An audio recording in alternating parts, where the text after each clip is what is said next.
My name is Sarah, and before my world turned upside down, it felt like a perfectly painted picture. Not a fancy oil painting, but a bright, cheerful watercolor, full of happy colors and warm sunshine. For a long, long time it was just me and my mom, Brenda. My dad wasn't really in the picture. He left when I was just a little kid, too young to even remember his face clearly. So, Mom was everything to me. She was my rock, my cheer squad, my best friend, and my whole family. Mom was a special kind of person. She had this bright, sunny smile that could chase away any cloud, even on the gloomiest days. Her eyes, a warm hazel, always sparkled when she laughed, and her laugh itself sounded like a bunch of tiny bells ringing happily. She worked really hard at her job in an office downtown. It wasn't exciting work, she'd often say, just lots of papers and computer screens, but she did it to make sure we always had a roof over our heads, food on the table, and even a little extra for things like ice cream treats or a new book for me. She taught me everything important, how to bake the best chocolate chip cookies that were always gooey in the middle, how to tie my shoelaces in a perfect double knot, and, most importantly, how to find joy and keep laughing even when life felt a bit wobbly. I loved her more than words could ever say. She was my hero. Our small house was a cozy place, always smelling faintly of cinnamon from Mom's baking experiments, or the clean scent of laundry. We had a small garden in the backyard where Mom tried to grow flowers, though sometimes they were more weeds than roses, which always made us both giggle. We'd sit on the porch swing in the evenings, watching fireflies dance in the twilight, telling each other about our day, sharing secrets, and just being a family. It was simple, but it was ours, and it felt safe and full of love. Then, Mark entered my life, and it felt like another bright color was added to my already happy watercolor painting. He was a few years older than me, with a cool, messy style to his brown hair that always seemed to fall perfectly into his eyes. And his smile? Oh, his smile could melt ice cream on a winter day. It was warm and easy, and it made my stomach flutter like 1,000 butterflies had just woken up inside me. I met Mark at a local outdoor concert in the town square. He was playing guitar with his small band. His music wasn't super famous, but it had this warm, honest feeling that just spoke to my heart. He had this way of making the guitar sing, and his voice was soft but strong. After his set, I went up to tell him how much I liked his music. He looked at me with those kind eyes, and we started talking. We talked for hours that night, about everything and nothing. He even sang a little song, just for me, right there under the twinkling string lights of the town square. From that moment, I was completely, totally hooked. It felt like destiny. We started spending all our time together.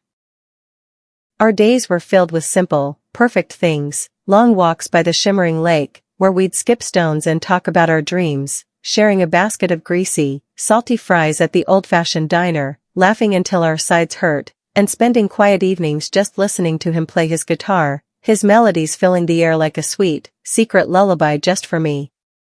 We talked about our future a lot. He'd sketch out ideas for a small house, maybe with a big wraparound porch and a little garden where we could grow tomatoes. We talked about getting a clumsy, happy dog. He said I was special, that I understood his music and his heart in a way no one else ever had. He said I was his muse. It all felt so real, so solid, like a promise carved into stone. It felt like a dream that was just waiting to happen. What made it even better, I thought, was that my mom liked Mark too. At first, this made my heart swell with an almost bursting happiness. When Mark would come over for dinner, Mom would make sure to cook his favorite dishes, usually her famous lasagna, layered with gooey cheese and rich sauce. They'd laugh at his jokes, sometimes even before I fully got them, sharing a quick glance that I thought was just them being friendly. My mom would always make sure he had enough to eat, fussing over him almost as much as she did over me. "Oh, Mark, you're looking a bit thin," she'd say, piling more food onto his plate. I used to think, wow, this is amazing. My two favorite people in the whole wide world get along so well. I was so lost in my own happiness, in the glow of my perfect little world, that I never, ever saw the storm clouds gathering on the horizon. I never saw what was truly happening, not even a tiny, little bit. I was too busy being happy, too busy planning my future, too busy living in my bright, colorful watercolor painting. The day that picture was ripped to shreds was just a regular Tuesday. There was nothing special about the weather, the sun was shining, a gentle breeze was blowing. Mark had told me he had a long band practice that evening, getting ready for a gig out of town. My mom had mentioned she was staying late at work to finish up some important reports. I had plans to surprise them both. I was going to make a huge pot of my famous spaghetti, the one with the secret ingredient that made the sauce taste extra amazing. I also wanted to bake a big, gooey chocolate cake for dessert, because what's a surprise dinner without a delicious treat? I needed some special, fresh ingredients for my spaghetti, a specific type of Italian cheese from the fancy grocery store on the other side of town. With a big smile on my face, humming a happy tune Mark had written, I got into my car and drove across town. I was thinking about how happy they'd both be, walking into the house to the smell of my delicious cooking. As I was driving down a quiet side street, heading towards the store, I saw it. Mark's beat-up old car. It was unmistakable, with its peeling paint and a dent on the passenger side that he swore was character. It was parked outside a small, cozy-looking coffee shop, one that was usually tucked away and not very busy. I thought, a tiny frown creasing my forehead. Band practice must be over early, or maybe he's just getting a coffee first. My first thought was innocent, happy.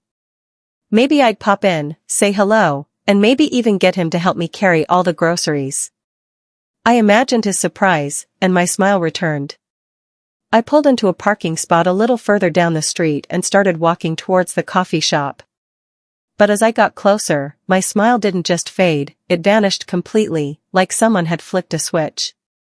Through the big, clear window of the coffee shop, I saw them. Mark. And my mom. They weren't just sitting at a table, enjoying coffee like friends. They were sitting opposite each other, their hands intertwined across the table, their fingers gently stroking each other. Their eyes were locked, gazing at each other with this soft, secret, tender look that spoke volumes. It was the kind of look that lovers share, a look that said, "You are my world." Mark reached over, very slowly and gently, and tucked a stray strand of hair behind my mom's ear, his fingers lingering there for a moment. My mom giggled then, a low, breathy sound that was completely different from her usual bell-like laugh. It wasn't a friendly giggle. It was the kind of giggle you give to someone who makes your heart race. My breath caught in my throat. It felt like someone had just slammed their fist right into my chest, knocking all the air out of my lungs. My big plans for spaghetti, my happy thoughts about a surprise dinner, all my dreams with Mark, they all shattered into a million tiny, invisible pieces, falling around me like silent, deadly shards of glass. My famous chocolate cake recipe turned into ash in my mind. I couldn't move. I just stood there, frozen, hidden by a big, leafy oak tree that suddenly felt like my only friend in a world gone mad. I was watching them, a silent, unwilling audience to the most terrible scene of my life. It was like watching a movie, but the movie was about my life, and I was seeing something so awful, so heartbreaking, that it felt completely unreal. Then Mark leaned in. Slowly. Gently. His eyes still locked with my mom's. And he kissed her. Not a quick, friendly peck on the cheek, like family members might share. No. This was a real, long, deep kiss. My mom kissed him back, her eyes fluttering closed, her body leaning into his. That was it. That was the moment my world didn't just crack, it exploded. My heart, which had been beating so fast it felt like a trapped bird, suddenly felt like it stopped completely. Then it started again, not with a flutter, but with a harsh, angry, painful thud. Thud thud. Thud thud. Thud thud. My mom. My boyfriend. Together. The two people I loved and trusted more than anyone else on earth were doing this to me. Betraying me. Behind my back. It wasn't just a nightmare, it was a waking, breathing, cruel reality. I didn't storm in. I didn't scream or shout or cry out. A strange, cold calm washed over me, a terrifying stillness that replaced the fiery anger that wanted to erupt. I just turned around, my feet moving as if they belonged to someone else, and walked back to my car. I got in, started the engine, and drove home in a daze. The world outside my car window felt blurry, out of focus, like a painting that had been smudged by rain. Every street sign, every passing car, every tree seemed to mock me with its normalness, while my entire universe had just collapsed. When I finally pulled into my driveway, I went straight to my room, without a word to anyone, and locked the door. I threw myself onto my bed, burying my face in my pillow, and I cried. I cried until my eyes burned and felt swollen shut. I cried until my throat was raw and sore. I cried until there were no more tears left, just a hollow, aching emptiness inside me. I felt so many things all at once, the sharp sting of pain, the dizzying confusion of trying to understand why, the profound disgust at their betrayal, and a cold, hard, growing anger that began to settle deep inside my bones, replacing the warmth that used to live there. The picture I thought was perfectly painted was now shredded, torn into irreparable pieces. My safe, happy world was gone. And in its place, a new, dark resolve began to form. For the next few weeks, I lived a strange, twisted version of my life. On the outside, I was still Sarah, the smiling daughter, the loving girlfriend. I would wake up in the morning, put on a brave face, and pretend that nothing in my world had changed. I'd sit at the breakfast table with my mom, sipping my orange juice, nodding along as she talked about her day at work or asked me about my plans. Sometimes Mark would even join us for breakfast, especially on weekends, and he'd give me a quick hug, a peck on the cheek, just like always. My stomach would churn, a cold, ugly knot twisting inside me, but I would force a smile, a good morning, out of my lips, as if everything was perfectly normal. But on the inside, I was a completely different person. I was a detective, a spy, watching their every single move. Every glance, every whisper, every touch, I saw it all, and each observation felt like another tiny cut, another twist of the knife in my already broken heart. I noticed things I had been too blind, too happy, to see before. Like the way Mark would always seem to text my mom when he thought I wasn't looking, a quick, secret tap of his phone under the table. Or the way my mom would get this certain, almost excited, sparkle in her eyes whenever Mark's name was mentioned, a sparkle that quickly faded if she caught me looking at her. I started paying attention to their extra meetings after work that my mom sometimes had, or the late band practices Mark would suddenly need to attend. Before, I'd just accept it, maybe offer to bring them a snack. Now, my mind raced, connecting the dots, filling in the blanks. They were so careful, they thought. So sneaky.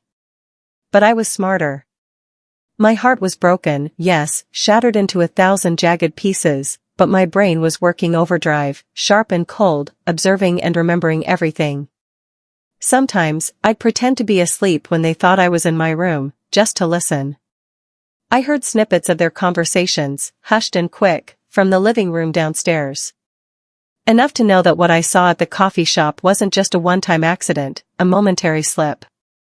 This had been going on for months. Months. While I was planning our future, saving up for our dream house, imagining our life together, they were sharing secrets, sharing kisses, sharing private moments. The thought made my blood boil, a hot, angry fire spreading through my veins, but still, I kept a calm face, a neutral expression. I didn't want them to know I knew. Not yet. Because I realized something incredibly important, something that cooled my anger into a hard, clear resolve, showing my fury, screaming and shouting, would just be giving them power. It would give them the satisfaction of knowing they had truly destroyed me. I wanted more than that. I wanted to take their power. I wanted to make them feel what I felt, without me having to utter a single word about what I had seen. My first raw, emotional thought, the one that screamed loudest in my mind, was to yell. To expose them. To march into the town square and shout their dirty secret to the entire world. To tell everyone what awful, deceitful people they were. I pictured their embarrassed faces, their shame, and for a fleeting moment, it felt good, like a release. But then, a colder, smarter part of my brain stopped me. What would that really achieve? They'd be embarrassed, sure. Maybe they'd lose some friends, maybe their reputations would take a hit. But then what? Would I feel better? Would my broken heart magically heal? No. I'd still be the hurt one. I'd still be the girl whose world had been shattered. And I wanted more than just fleeting embarrassment for them. I wanted them to truly, deeply feel the weight of what they had done. I wanted them to lose something precious, something irreplaceable, just like I had lost my trust, my innocence, and my beautiful, shining belief in love. This wasn't just about simple revenge, the kind where you lash out in anger. No. This was about justice, about making things right, not just for them, but mostly for me. I wanted a revenge that was so clever, so intricate, so perfectly executed, that they would never even realize it was happening until it was far, far too late.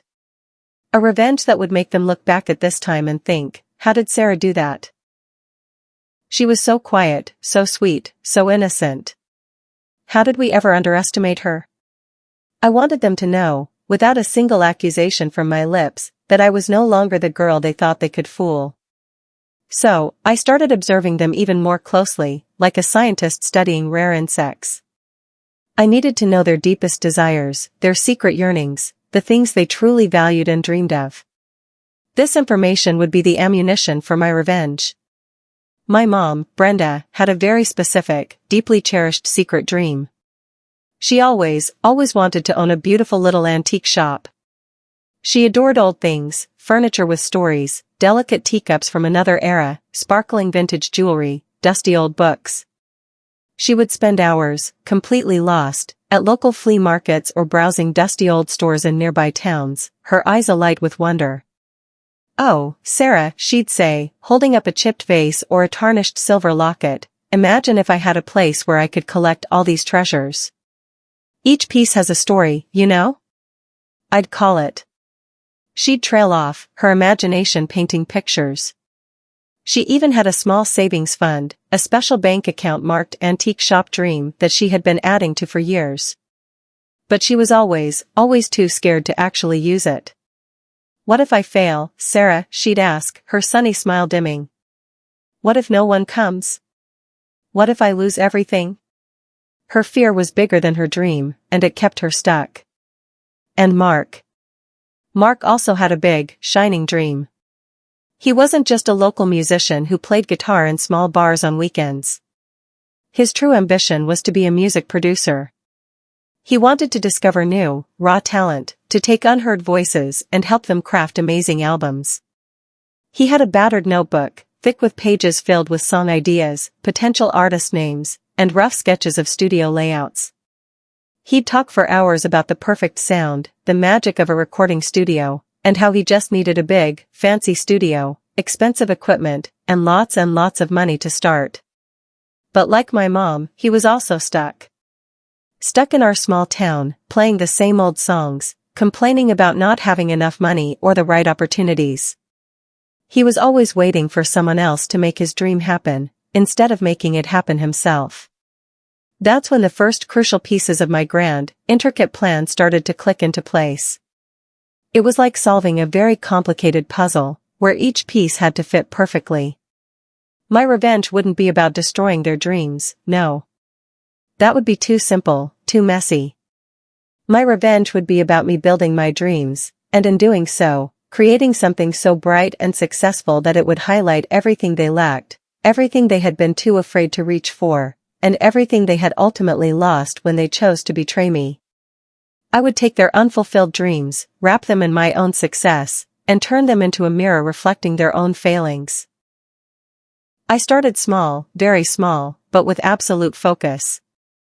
I secretly started taking mental pictures, and sometimes, quick, discreet photos with my phone, of some of my mom's absolute favorite antique pieces at her house. I paid close attention to the kinds of old jewelry she loved to admire in shop windows, the specific style of vintage furniture she always pointed out in magazines. I tried to understand her taste, her vision, because I was going to make it real.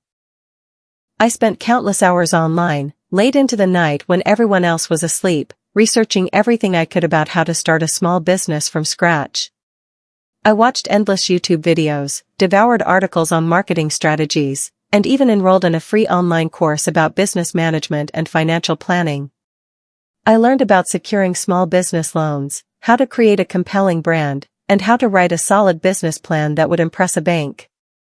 It was like learning a whole new language, but I absorbed every word, every lesson, with a fierce determination. I was preparing for a war, and knowledge was my weapon. Then, I did something bold, something that took every ounce of courage I had left. I took all the money I had carefully saved up over the years for my future with Mark, the money for our hypothetical house, our hypothetical dog, our dream life together. It wasn't a huge amount, but it was a solid start, a nest egg for what I thought would be my happy ending.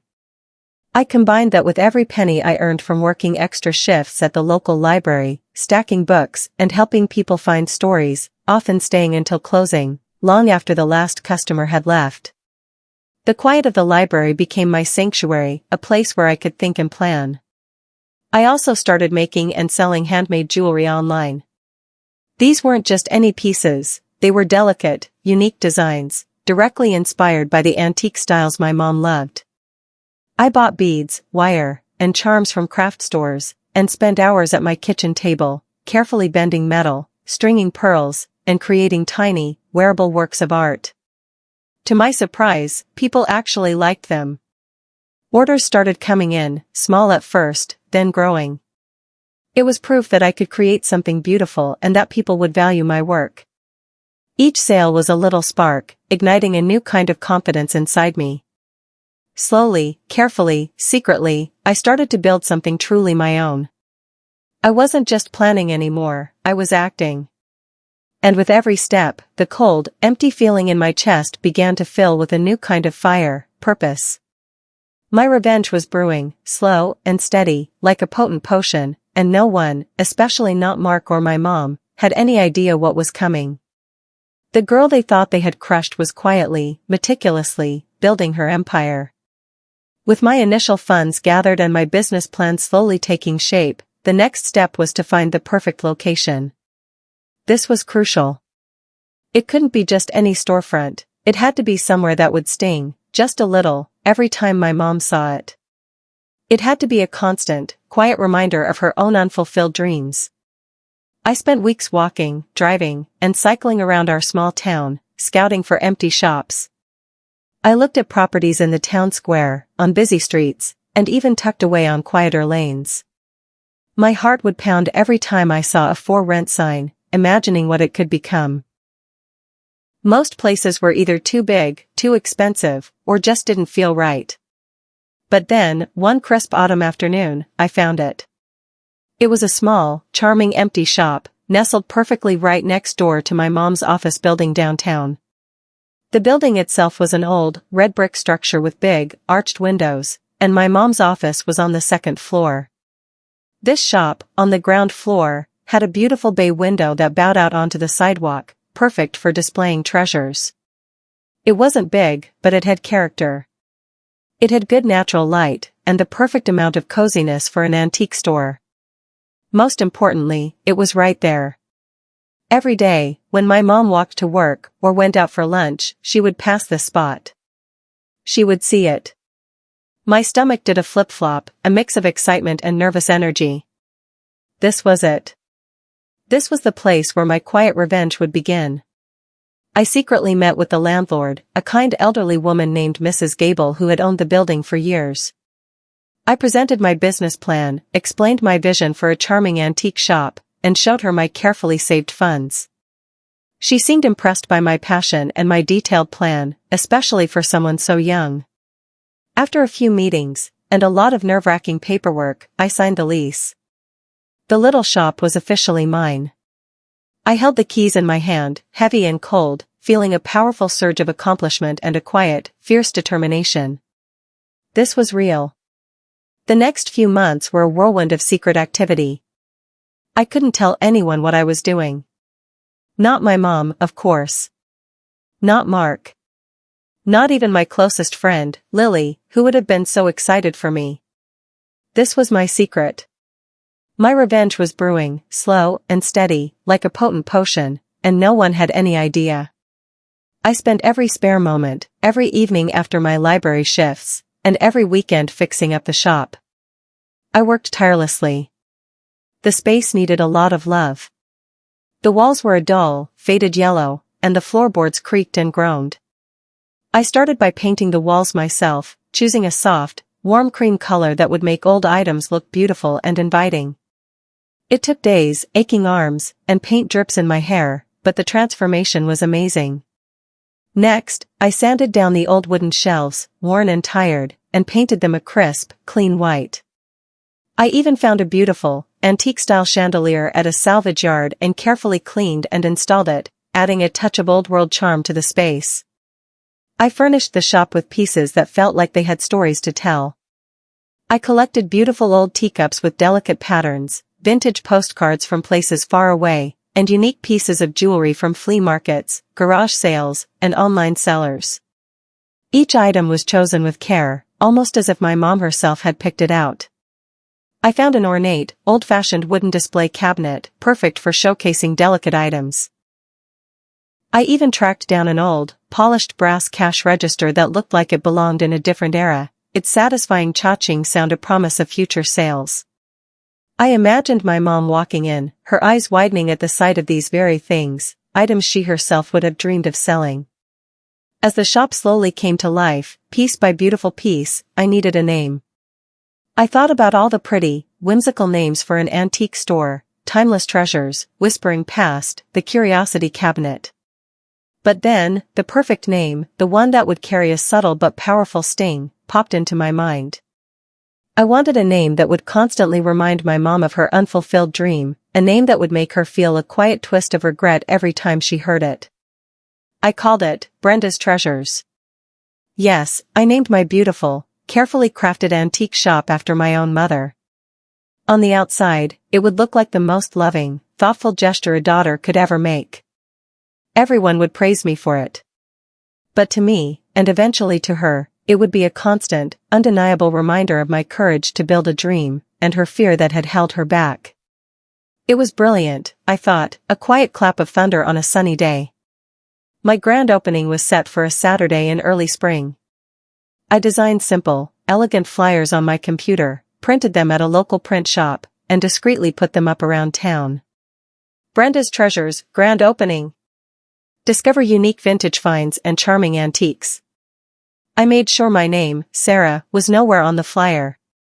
I wanted everyone, especially my mom, to assume that this was her dream, somehow, finally coming true.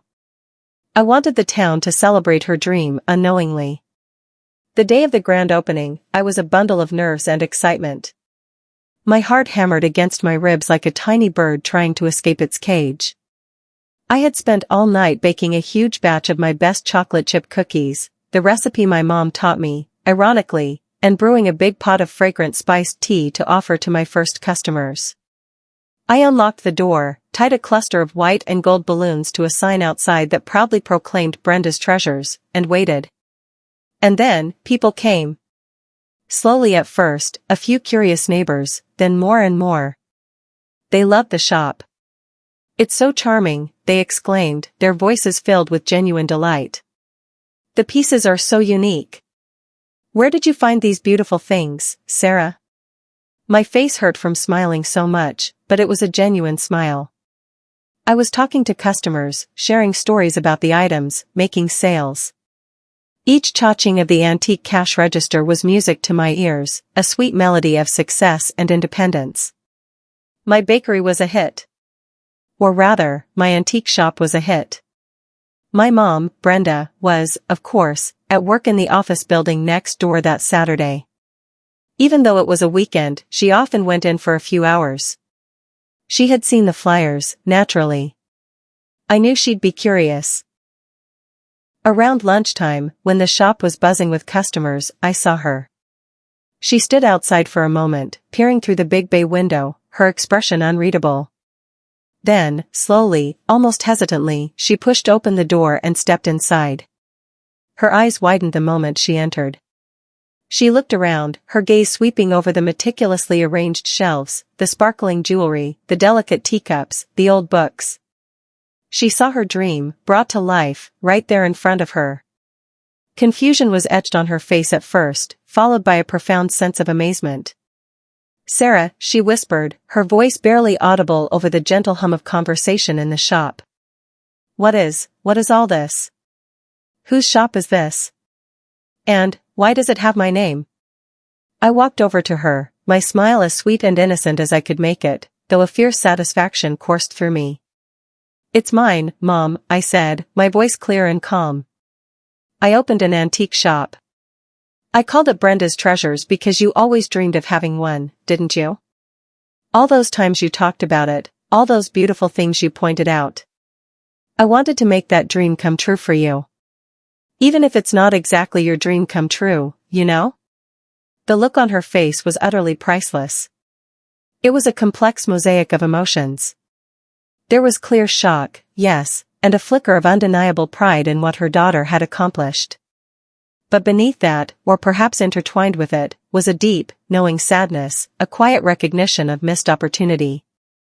She saw her own unfulfilled dream, her grand passion, right there, brought to life by me. She saw me, her daughter, taking the risk she was always too scared to take. She saw me being brave, being an entrepreneur, being successful.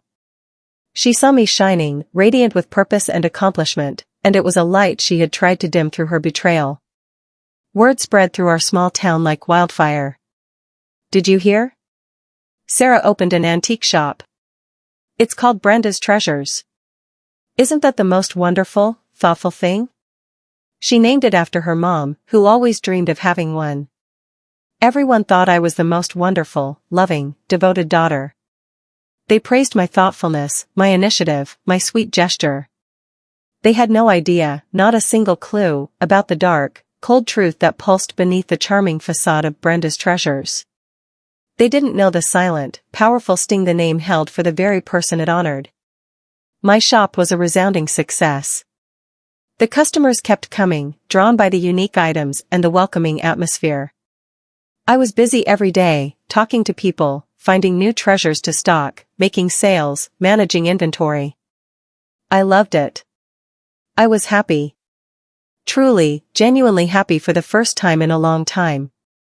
I was building my own future, brick by brick, treasure by beautiful treasure.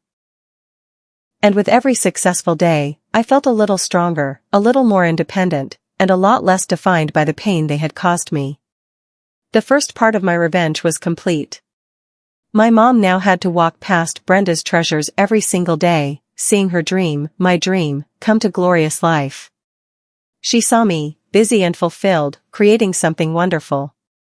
And she saw herself, still stuck in the office building next door, dreaming, but never daring.